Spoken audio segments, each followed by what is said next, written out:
सभी दर्शकों का बहुत बहुत स्वागत है इस नए कार्यक्रम में। मैं निखिल सबलानिया, नई दिल्ली से। और एक बार फिर से मेरे साथ झुंझुनू से अम्बेडकराइट पार्टी ऑफ इंडिया के जिला अध्यक्ष माननीय दुर्गा प्रसाद मीणा जी है। सर, आपका बहुत बहुत स्वागत है। जय भीम, जय जौहर। कि आप मेरे अनुरोध पे एक बार फिर से इस कार्यक्रम में आए। और आज कुछ ऐसे मुद्दों पर मैं चर्चा करना चाहता हूं जो सामाजिक मुद्दे हैं। और समस्या ये है कि ये कुछ ऐसी बातें हैं जो मैं निरंतर पढ़ता जा रहा हूँ। और मुझे लगता है कि आप उस क्षेत्र से और समाज से जुड़े हैं, तो आप इन मुद्दों के ऊपर काफी अच्छे से प्रकाश डाल सकते हैं। तो मैं यहाँ पर जो बात कर रहा हूँ, मैं सब दर्शकों को और आपको भी कहना चाहूंगा, ये कोई जातिवाद से संबंधित नहीं है। लेकिन जातिवाद कैसे फैलाया जाता है उससे संबंधित है। तो उसको हम यहाँ पर सुधार लेकर आएंगे उस सोच के अंदर, कि सोच जो जातिवाद की तरफ इशारा करती है। तो मैं सर आपसे सबसे पहला प्रश्न ये करना चाहता हूँ कि अभी भी हमारे किसी ने एक कमेंट लिखा, और निरंतर लोग ये कहते रहते हैं। पहले तो कुछ क्षेत्र के लोग बोलते थे, अब काफी क्षेत्र के, कि जो शेड्यूल ट्राइब का रिजर्वेशन में कोटा है, वो सारा मीना आदिवासी समुदाय जो है, शेड्यूल ट्राइब्स में जो आते हैं, वो सारी सीटें भरते हैं और वो किसी को आने नहीं देते। तो आपने तो सर आंकड़े देखे होंगे, आप सर्विसेज में भी रहे हैं, पार्टी से भी जुड़े हैं, समाज से भी जुड़े हैं। तो आंकड़ों के हिसाब से सर आप थोड़ा इसको बताएंगे लोगों को कि क्या आंकड़े हैं। ये जो एक प्रेजुडिस, एक पूर्व धारणा बनी हुई है। क्योंकि क्या होता है ना, अगर मीना नजर आ गए चार, तो लगता है हाँ हाँ हाँ, खाली मीना ही है। इसमें सर थोड़ा सा आप समझाएंगे दर्शकों को। अगर ऐसा है भी अगर ऐसा है भी तो आप खुल के बोलिए। अगर आपको लगता है और ऐसा नहीं है तो थोड़े आंकड़े से बताएंगे।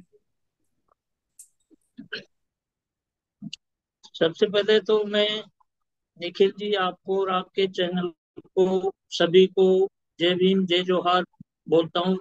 और सभी को मेरी तरफ से जय भीम जय जोहार। सर, आपने शेड्यूल ट्राइब के बारे में और आरक्षण के बारे में पूछा है, तो मैं आपको बताना चाहता हूँ कि जो एसटी वर्ग है उसमें मीणा जनजाति है वो शामिल है। और राजस्थान में विशेषकर शेड्यूल कास्ट में 9 नंबर के ऊपर आती है। तो मीणा जाति है जो पढ़ाई के अंदर और कंपटीशन के अंदर अपनी जी जान लगा के और पढ़ाई करती है। पढ़ाई के ऊपर कैसे पैसे काफी खर्च करते हैं और एक टारगेट बना के वो स्टडी करते हैं, इसलिए वो आगे बढ़ पाते हैं। इसके साथ साथ जो अनुसूचित जाति है उसके अदर कास्ट के जो लोग हैं उनका फोकस पढ़ाई के ऊपर कम रहता है, उनमें जागरूकता कम है। इस कारण वो आगे बढ़ नहीं पाते हैं। बहुत सी उनकी आर्थिक समस्याएं भी सामाजिक समस्याएं भी हैं। तो जिसके कारण एसटी वर्ग में जो अन्य जातियां हैं वो पढ़ाई में पूरा अपना रुचि नहीं रख पाती हैं। इस कारण से वो पिछड़े हुए हैं।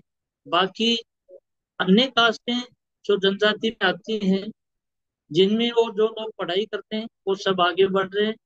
ये एक समाज विशेष के द्वारा समाज को बदनाम करने की नीयत से फैलाई हुई अफवाहें हैं। ऐसा नहीं है कि मीणा जाति ही इसके अंदर सबसे आगे है। अन्य जातियां भी जो पढ़ाई करते हैं, जो मेहनत करते हैं, भील जनजाति है और इसके अंदर ग्रासिया जनजाति है। जातियां भी आगे बढ़ रही हैं, लेकिन उनमें धीरे धीरे जागृति बढ़ रही है। ऐसी बात नहीं है कि इससे आगे बढ़ रहे हैं। हाँ, मीणाओं की संख्या उनमें ज्यादा रहती है क्योंकि मीणा समाज में जागृति ज्यादा है। वो पढ़ाई के प्रति डेडिकेटेड रहते हैं। यही कारण है कि मीणा जाति के लोग ज्यादा दिखाई देते हैं।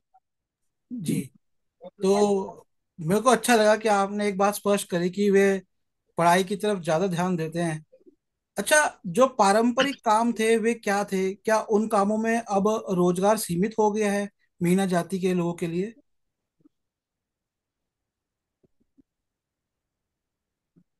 सर, जो पारंपरिक काम था मीणा जाति का वो कृषि ही था। और कृषि के अंदर क्या है कि मीणा जाति में आजकल कृषि भूमि है वो बहुत सीमित मात्रा में मीणा जाति के पास। और कृषि में जो बिजा पानी का जो सबसे बड़ा संसाधन है वो धीरे धीरे पहाड़ी क्षेत्र में, रेगिस्तान क्षेत्र में यहाँ पानी की समस्याएं हैं। आजकल बरसात कम होती है, इसलिए पारंपरिक काम पशुपालन और कृषि था, उससे हट के आजकल लोग पढ़ाई की तरफ ज्यादा ध्यान दे रहे हैं, सर्विस के लिए ज्यादा ट्राई कर रहे हैं। जी, बहुत अच्छा आपने बताया कि कृषि से जुड़े हुए व्यवसाय थे जो सीमित होते जा रहे हैं। ये तो पूरे देश के अंदर एक समस्या है। कृषि महंगी भी होती जा रही है, और पानी तो खास करके राजस्थान में तो एक समस्या है। अच्छा सर, लेकिन बाकी जनजाति के लोगों के साथ भी तो कुछ समस्या हो रही होगी, तो वे, उनका ध्यान शिक्षा की तरफ क्यों नहीं जाता? सर, इसमें अनुसूचित जनजाति में अनेक कास्टें आती हैं। उनमें ज्यादातर लोग पहाड़ी क्षेत्र में रहते हैं, और पहाड़ी क्षेत्र में उनके पास कृषि के संसाधन भी कम है। आज वर्तमान समय में बिजली का अभाव है, पहाड़ी क्षेत्र में बिजलियां नहीं है। और उनके जो कृषि के साथ साथ पशुपालन व्यवसाय है वो भी इतना नहीं है, क्योंकि बरसात नहीं होती है, तो वो लोग भी उस कार्य में पिछड़ रहे हैं, पशुपालन भी बराबर नहीं कर पाते हैं। तो इस प्रकार से क्या है कि अन्य जातियां हैं जो राजस्थान, विशेषकर राजस्थान में अनुसूचित जनजाति की संख्याएं ज्यादा है। तो पहाड़ी क्षेत्रों में पानी की कमी और सिंचाई के संसाधन कम होने के कारण वो कृषि कार्य तो कर रहे हैं, पशुपालन भी कर रहे हैं, लेकिन इतनी अच्छी मात्रा में नहीं कर पाते जितना करना चाहिए। जी, एक बात और आपसे पूछनी थी कि मैं भी 16 साल से डॉक्टर अंबेडकर जी के विचारों का प्रचार प्रसार कर रहा हूँ। अच्छा, मैंने भी ये देखा है कि अगर मैं राजस्थान की बात करूँ तो जो डॉक्टर अंबेडकर जी के विचारों के कोई मंच लगते हैं या संस्थाएं बनते हैं, अगर मैं खाली राजस्थान की बात करूँ तो वहां भी मैंने देखा है खाली मीणा जनजाति के लोग ही आते हैं। बाकी लोगों को मैंने देखा भी नहीं कि वो सामाजिक या राजनीतिक मिशन के अंदर, उन कामों के अंदर जुड़े। ऐसा भी है ना सर? आप मतलब आपका क्या, आपने भी देखा होगा, आपको क्या लगा? क्या वहां पर वो जैसे सामाजिक मिशन से जुड़ते हैं, राजनीति से जुड़ते हैं, या फिर वो जंगलों में ही अभी भी अलग थलग है? सर देखिए, इसमें अनुसूचित जनजाति में मीणा जाति जो है वो जागरूक जाति है, पढ़ाई के प्रति डेडिकेटेड है। और अन्य जो जातियां अनुसूचित जनजाति में आती हैं वो पहाड़ी क्षेत्र में रहते हैं, उनके पास संसाधन नहीं है, उनके पास जानकारियां नहीं है। इस कारण वो लोग जो प्रॉपर समाज की मीटिंग होती है उनसे भी दूर रहते हैं। और शैक्षिक सोशल एक्टिविटी में भी वो लोग प्रॉपर शहरों में नहीं पहुंच पाते हैं। इस प्रकार की समस्याएं हैं। जी, डॉक्टर अंबेडकर जी ने एक बात करी थी सेटलमेंट की, कि डॉक्टर अंबेडकर जी जब बात करते थे शेड्यूल कास्ट की, असल में वो शेड्यूल ट्राइब भी उसमें शामिल करते थे। वो जो जनसंख्या बताते थे उस समय वो 7 करोड़ बताते थे। तो 7 करोड़ में 5 करोड़ एक्चुअली शेड्यूल कास्ट होते थे, और जो बाद में शेड्यूल ट्राइब बने हैं वो 2 करोड़ होते थे। तो उन्होंने एक सेपरेट सेटलमेंट की बात करी है। जैसे आपने एक समस्या बताई कि पहाड़ों के अंदर जो आधुनिक संसाधन है, आधुनिक उपकरण है, सुविधाएं हैं, वे नहीं पहुंच पाई। तो यदि मैं राजस्थान की बात करूं तो राज्य सरकारों ने अब तक की, जो प्रमुखता बीजेपी और कांग्रेस की रही है, उन्होंने ऐसे कोई प्रयास किए कि जो जनजातियां दूर दराज में हैं, जैसे डॉक्टर अंबेडकर जी ने कहा था कि उनके लिए एक अलग से सेटलमेंट, मतलब उनके लिए एक अलग से कॉलोनियां बसाई जाए। उन्होंने ये भी कहा था 1942 में कि कम से कम 5 करोड़ रुपया, उस समय के हिसाब से 5 करोड़ रुपया आज के हिसाब से बहुत बड़ा होगा, मतलब एक बड़ी रकम उन सेटलमेंट्स की बनाई जाए। उनके गांव ऐसे क्षेत्रों में आए जहां पर वे, जैसे शिक्षा मिल सके, बिजली मिल सके, और जो आधुनिकीकरण हो रहा है उसमें वे शामिल हो सके। तो ऐसा कोई प्रयास राज्य सरकार द्वारा किया गया है?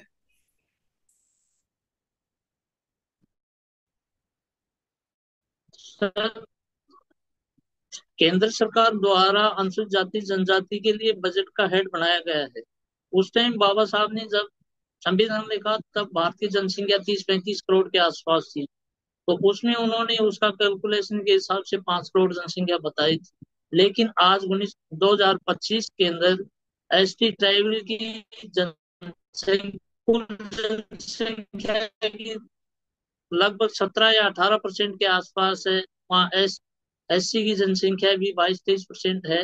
लेकिन संविधान के अंदर हमें केंद्र सरकार द्वारा 7.5% दिया गया है और अनुसूचित जाति को 15% दिया गया। उसी केंद्र सरकार द्वारा बजट के अंदर विकास का हेड बनाया हुआ है, उसके अकॉर्डिंग उसमें बजट आवंटित होता है। हम विशेषकर राजस्थान की बात करें तो राजस्थान में एक तो अनुसूचित क्षेत्र है और एक गैर अनुसूचित क्षेत्र है।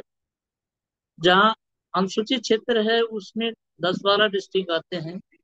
उन 10-12 डिस्ट्रिक्ट का बजट बहुत अच्छा आता है और अन्य राजस्थान के जिलों के अंदर भी ट्राइबल की जनसंख्या कम है, वहाँ बजट कम आता है। लेकिन ट्राइबल एरिया के अंदर जो बजट है उसमें सभी तरह के बजट के अंदर सुविधाएं देने का प्रोविजन होता है।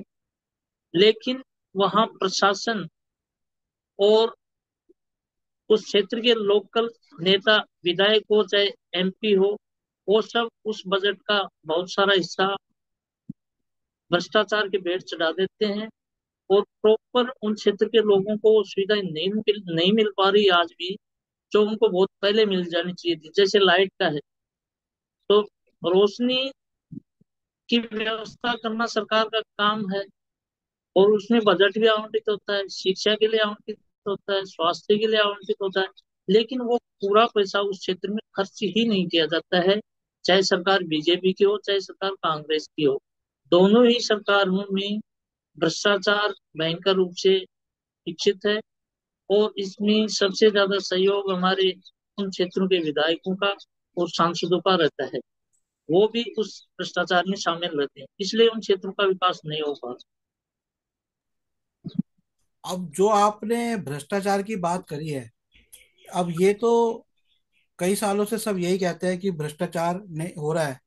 तो इसको लेकर क्या जितने भी, जैसे मैं अगर राजस्थान की बात करूं, तो जो आदिवासी समुदाय है, जनजातीय समुदाय है, क्या उन्होंने कभी आंदोलन किए राज्य में कि ये भ्रष्टाचार ना हो या हमें साधन मिले, जो हमारा बजट है उसका हम पे खर्चा किया जाए? कभी कोई आंदोलन हुआ? नहीं। इस प्रकार के आंदोलन तो वहाँ के क्षेत्रीय विधायक या क्षेत्रीय सांसद, लेकिन वो खुद ही उस भ्रष्टाचार में शामिल है तो आंदोलन क्या करेंगे। अभी राजस्थान के अंदर लेटेस्ट एक न्यूज आई है कि वागीदोरा विधायक को भ्रष्टाचार के अंदर अरेस्ट कर लिया गया। तो जब विधायक ही उस क्षेत्र का भ्रष्टाचार में लिप्त होगा तो आम जनता क्या कर पाएगी। जनता ने तो विधायक चुन दिया, अब उसका काम है इन चीजों को रोकना। लेकिन उनके ऊपर ही आरोप लगते हैं, उनको ही अरेस्ट कर लिया जाता है, तो कहाँ से करेगी। इसलिए इस बारे में विशेषकर आंदोलन नहीं होते हैं। कुछ आंदोलन होते हैं तो उनको राज्य सरकारें दबा देती है, जी। उनके ऊपर आरोप लगा के और उनको अरेस्ट कर लेती हैं, केस मुकदमे में फंसा देती हैं। फिर आम आदमी से आंदोलन में भाग कम लेता है। हाल ही में जो चुनाव हुए थे 2024 में, वहां पर एक पार्टी बनी थी आदिवासी समुदाय की। उस पार्टी का क्या स्थिति है? अभी वो पार्टी वहां पर काम कर रही है? मुझे नाम याद नहीं आ रहा, लेकिन एक पार्टी बनी थी, आपको पता होगा। हाँ, हाल ही में जो विधानसभा चुनाव हुए उससे पहले भारतीय आदिवासी पार्टी के नाम से बापू, जिसका शॉर्ट नेम है, वो उसका रजिस्ट्रेशन हुआ है और उससे काफी सारे विधायकों ने चुनाव लड़े हैं। उसमें 3 विधायक आदिवासी क्षेत्र से चुने गए थे। 3 के अंदर एक विधान लोकसभा 2024 के अंदर राजकुमार रोत बांसवाड़े से सांसद चुन लिए गए, इसलिए इनके 2 विधायक रह गए। पुनः जो चुनाव हुए उसके अंदर उस सीट से नए विधायक चुन लिए गए। उन तीन विधायक से एक कृष्ण पटेल है जो विधानसभा क्षेत्र से है, उनके ऊपर आरोप लगा कि भाई इन्होंने किसी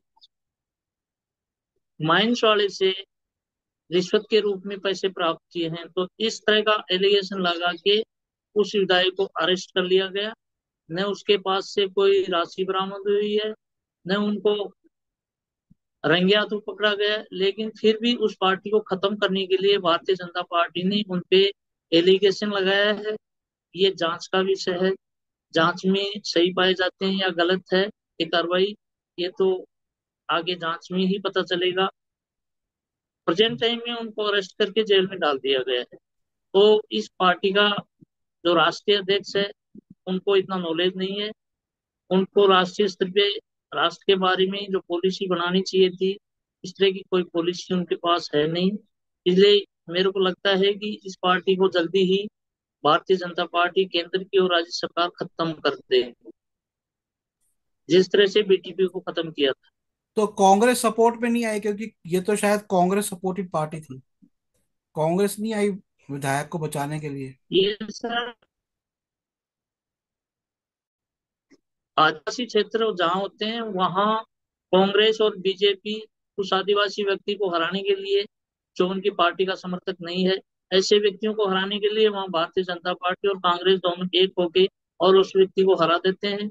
यदि वो जीत भी जाता है तो उनको सत्ता में पहुंचने के बाद में ऐसी पार्टियों को, जो शासक पार्टी है, वो या तो अपने अंदर मिला लेती है या उनके ऊपर भ्रष्टाचार के अन्य आरोप लगा के खत्म कर देती है।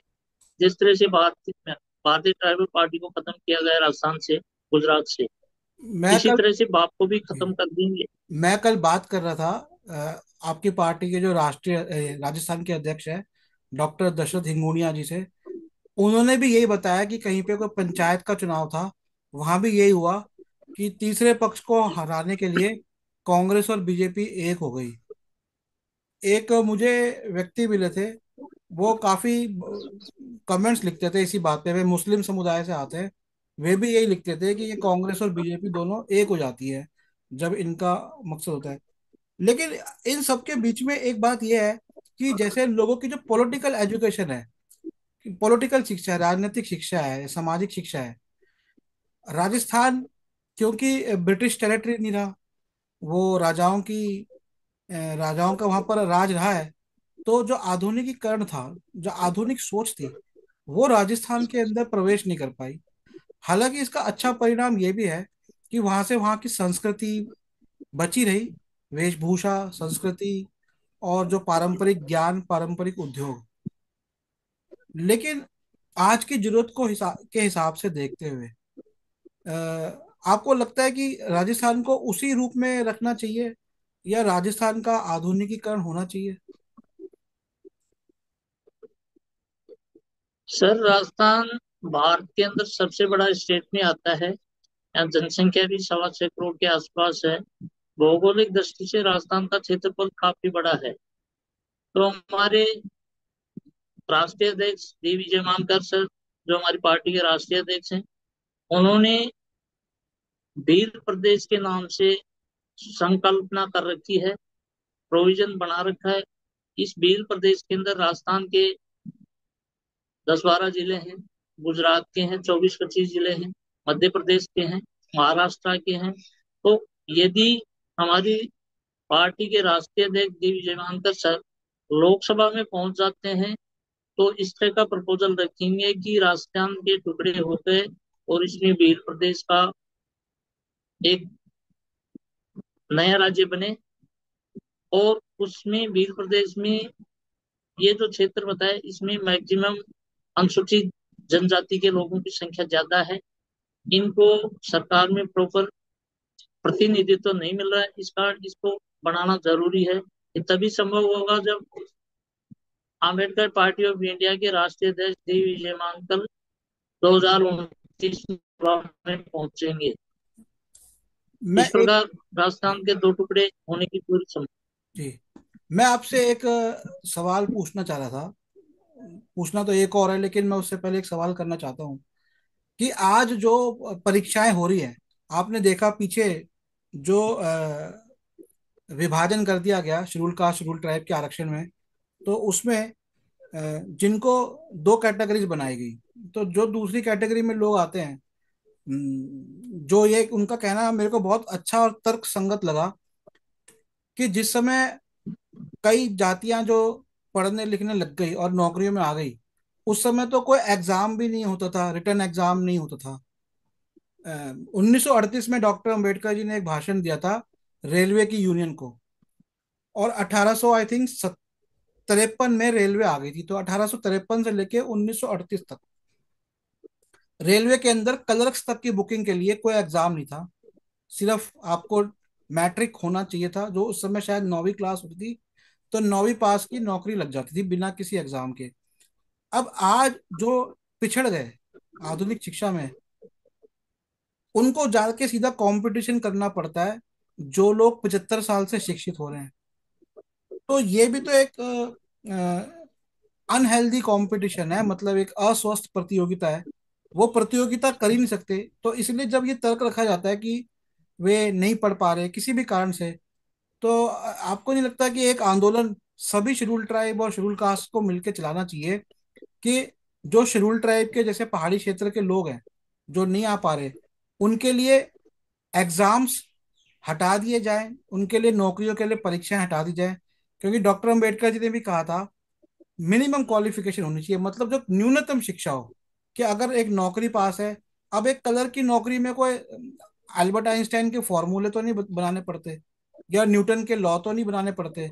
वही रोजमर्रा का काम होता है, आदमी हफ्ता 10 दिन 15 दिन महीना 2 महीना में सीख लेता है। तो वो तो अगर उसको लिखना पढ़ना आता है तो सीख सकता है। तो आपको नहीं लगता कि एक आंदोलन होना चाहिए और ये बड़ा ही सकारात्मक आंदोलन होगा? लगता है आपको ये सही रहेगा तर्क? सर देखिए, आजकल नौकरियों के लिए कंपटीशन बहुत भारी काम हो गया है। और इसमें कंप्यूटराइजेशन के बाद में जितनी धांधलियां, जितनी बदमाशियां सरकार द्वारा करवाई जा रही हैं, इसमें न कोई व्यक्ति एग्जाम कंडक्ट करवाने वाले जिम्मेदार हैं, न सरकार जिम्मेदार है। वर्तमान समय में देखा जाए तो राजस्थान के अंदर 2021 का ऐसा ही एक भर्ती प्रकरण हुआ था। आरएस की एग्जाम हुई थी। उसमें जो यूपीएससी के चेयरमैन थे गोविंद सिंह डोटासरा, उनके ऊपर बहुत बहुत भारी आरोप लगे थे। लोगों ने लगाया था, उनके ऊपर आरोप लगाया था कि 250 आरएस इन्होंने अपनी जाति के ही बना दिए। वर्तमान समय में जो ये एग्जाम सिस्टम है, ये बहुत ही गलत है। प्राइवेट एजेंसियों के द्वारा एग्जाम करवाए जाते हैं। इसमें सब काम सेटिंग से होता है, पेपर लीक कर दिए जाते हैं। तो मेरा कहने का मतलब है कि यदि मान लो बैंक की क्लर्क की नौकरी किसी कर्मचारी लेने हैं डिपार्टमेंट को, तो क्लर्क के लिए जो एग्जाम कंडक्ट करवाते हैं, उनका एग्जाम में आए हुए क्वेश्चनों का बैंक से कोई ताल्लुक नहीं रहता। एक डायग्राम का सिस्टम होता है, उसका जरूर होता है। एक वो वर्ड का होता है, उसका सिस्टम बैंक में काम आता है। लेकिन और तरह जो दूसरे जो पेपर होते हैं, उनका उनमें कोई योगदान नहीं रहता। किसी भी नहीं। तरह की नौकरी के लिए यदि जैसे कलर और ऑफिसर की नौकरी भी देनी है, तो उसके लिए एक साधारण सिंपल एग्जाम होनी चाहिए, और वो पेपर से होनी चाहिए, न कि कंप्यूटर सिस्टम से। क्योंकि कंप्यूटर सिस्टम प्राइवेट कॉलेजों में है, गवर्नमेंट के पास उसके लिए व्यवस्था करने की कोई ऐसी व्यवस्था है नहीं है। तो इसलिए ये कंपटीशन जो है वो ऑन पेपर होना चाहिए। इस प्रकार की जो एग्जाम कंडक्ट करवा रहे हैं, इनमें प्राइवेट एजेंसियां पेपर लीक कर देती हैं पैसे खा के, और इसमें धांधली होती है। इसलिए जो जी सर। गवर्नमेंट गवर्नमेंट गवर्नमेंट द्वारा जो एग्जाम कंडक्ट करवाई जाती हैं, इनके लिए SC ST OBC माइनॉरिटी के लोगों को आंदोलन करना होगा, और इनको पेपर के थ्रू नहीं बाय सर, पेपर एग्जाम मैं करवाना मैं ये कह जरूरी रहा है। था मैं कह रहा था कि जो जातियां कई सालों से ले रही हैं, जो पढ़ लिख गई हैं, उनको तो रहे एग्जाम जैसे आप कह रहे हैं वैसे रहे, लेकिन अब जैसे जो पहाड़ी जातियां हैं, बहुत दूर दराज की है, उनके कुछ बच्चे बड़ी मुश्किल से आए और पढ़ लिए, लेकिन एग्जाम नहीं क्लियर कर पा रहे, तो उनके लिए मैं कह रहा हूँ कि उनके लिए सबको मिलकर एक प्रयास करना चाहिए कि भाई हम इनके एग्जाम्स ना करें, इनका डायरेक्ट एंट्री कर दे। पढ़ाई तो उसने करी होती है ना, इंटरव्यू ले सकते हैं उसके हिसाब से उसको एंट्री। ये सर अच्छा, इसमें मैं एक चीज और बताता हूँ। आदिवासी क्षेत्र के। प्राइवेट सेक्टर में तो कोई एग्जाम नहीं होता। सबकी जो है ना जान पहचान से नौकरी लग जाती है, बिना एग्जाम की होती है, बस डिग्री फिर भी देख लेते हैं। कई बार तो डिग्री भी नहीं देखते। मैं आपको एक बात बताऊं मैं आपको एक बात बताऊं, फिल्म्स के अंदर कैमरा सिनेमाटोग्राफर होता है, डीओपी, जो generally film institute after graduation, graduation के बाद ग्रेजुएशन करी होनी चाहिए, वो भी साइंस से। उसके बाद 3 साल का पोस्ट ग्रेजुएट डिप्लोमा होता है, तब जाके आप फिल्म इंडस्ट्री में प्रोफेशनल कैमरामैन बनते हैं ज्यादातर।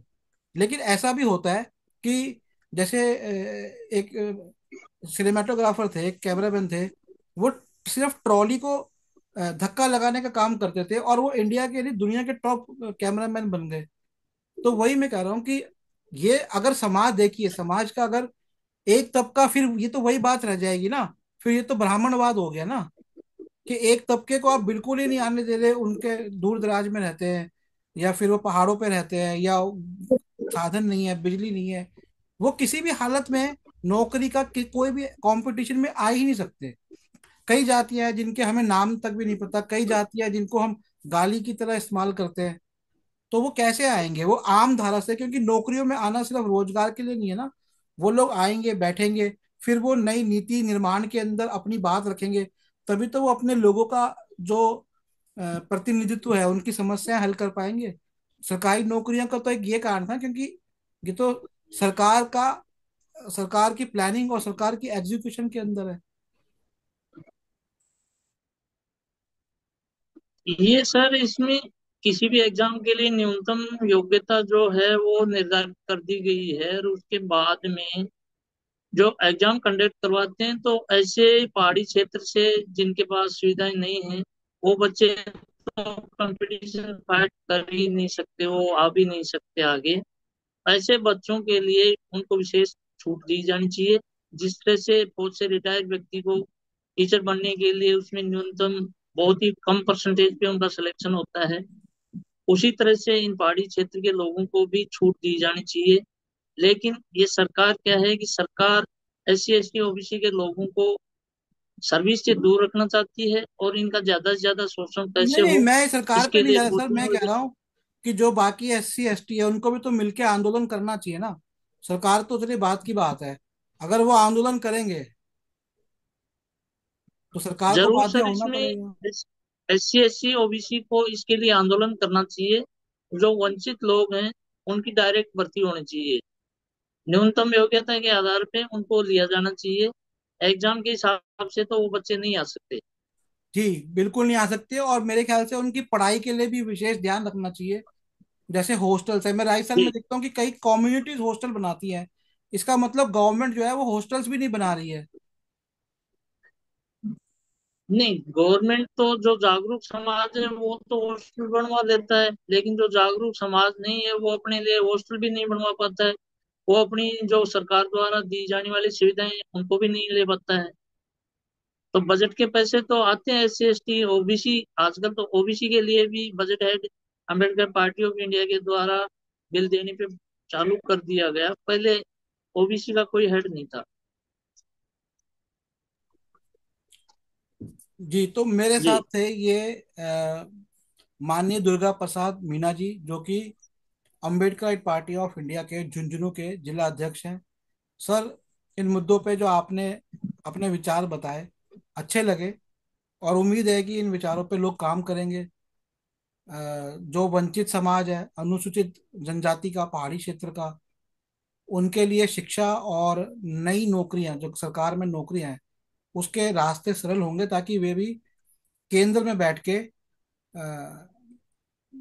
जो निर्माण होता है नई योजनाओं का, नीतियों का, उसमें वे हिस्सा ले सके। आपका बहुत बहुत धन्यवाद सर। तो मित्रों, अगर आप भी धन्यवाद। जी, अगर आप डॉक्टर अंबेडकर जी की, या फिर SC ST OBC, बुद्धिज्म, जाति की समस्याओं के ऊपर किताबें पढ़ना चाहते हैं तो मुझसे संपर्क कर सकते हैं। मेरा नंबर है 8527533051। अगर आपको दुर्गा प्रसाद मीना जी का नंबर चाहिए, पार्टी से जुड़ना है, तो भी आप मुझसे संपर्क कर सकते हैं।